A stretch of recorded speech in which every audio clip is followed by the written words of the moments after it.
about horror. I'm excited. It's, you'll see. All right. I'm gonna start now. You're not helping. I like horror movies. In fact, I love them. I go see a horror movie every single week. And not too long ago, I saw one that really changed my view of the horror genre. It was called Behind the Mask, The Rise of Leslie Vernon. And it challenged me to think more critically about horror movies in general. And it made me see that watching a horror movie is a psychological experience. So today, I'm gonna focus on 3 aspects of horror movies: the killer, and what makes them so scary, the final girl, and her symbolism, and the audience, and why they like horror. So first, the final girl. First the killer. What makes him so scary? The killer, as Teresa de Lauretis pointed out in her 2000 article in Narrative Reader, said that the killer represents the animalistic, bestial side of man that must be sought out and conquered. And the killer is evil and uncivilized, and he represents everything that a normal person is not. He tortures and kills what we perceive to be civil and right in the world. And I lost my place again. So the killer, his reality the killer's reality bypasses logic completely and focuses on raw emotional response. And this is confirmed by Jody Keisner, who said that the girl who empowers herself with emotion is more likely to survive the supernatural world that the killer is inhabiting. And I really should have made better notes.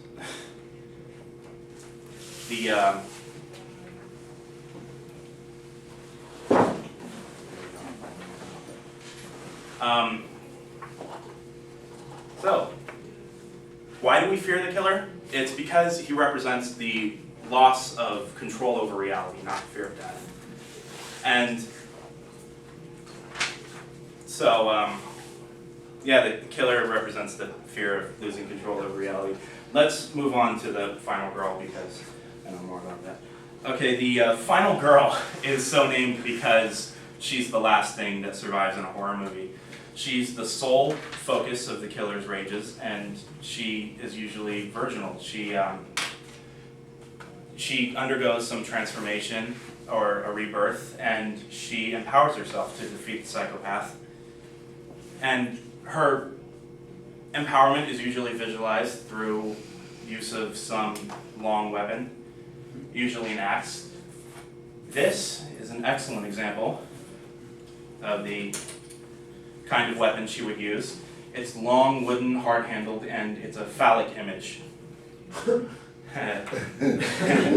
Charles Roycroft, in his 1972 book, A Critical Dictionary of Psychoanalysis, said that the phallic image is a symbol of the power of nature. And this is the best example. She empowers herself with boy parts in order to defeat her killer.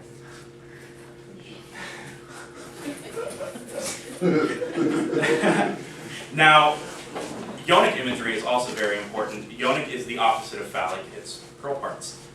So the killer, under normal circumstances, will chase the final girl through a cave or some dark forest. And this is an excellent example of yonic imagery. That's not a vagina.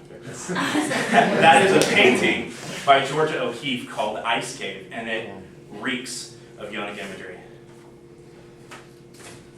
So,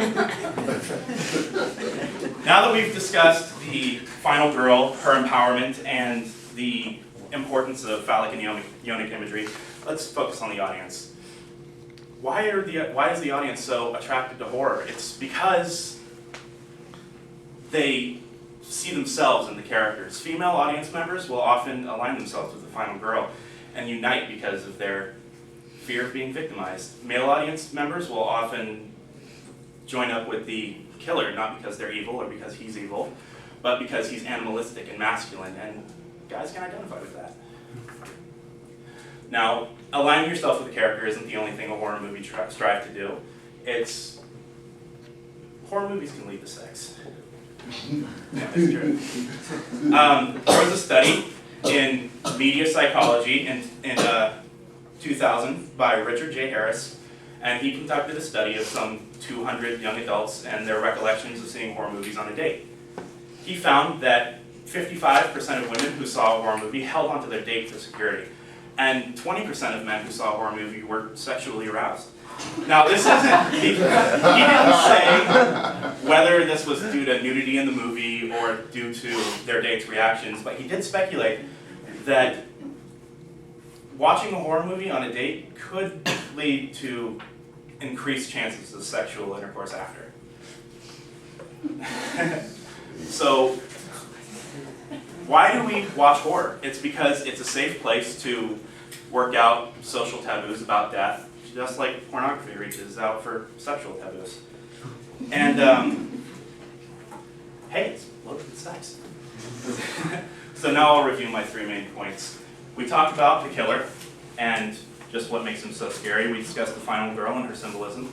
And we talked about the audience and discovered that, based on my visual aids, that horror is filled with sexual imagery. And so now we can see that watching a horror movie is a very psychological experience. And thanks to Leslie Vernon, we can all make a better informed choice about the movies we choose to watch.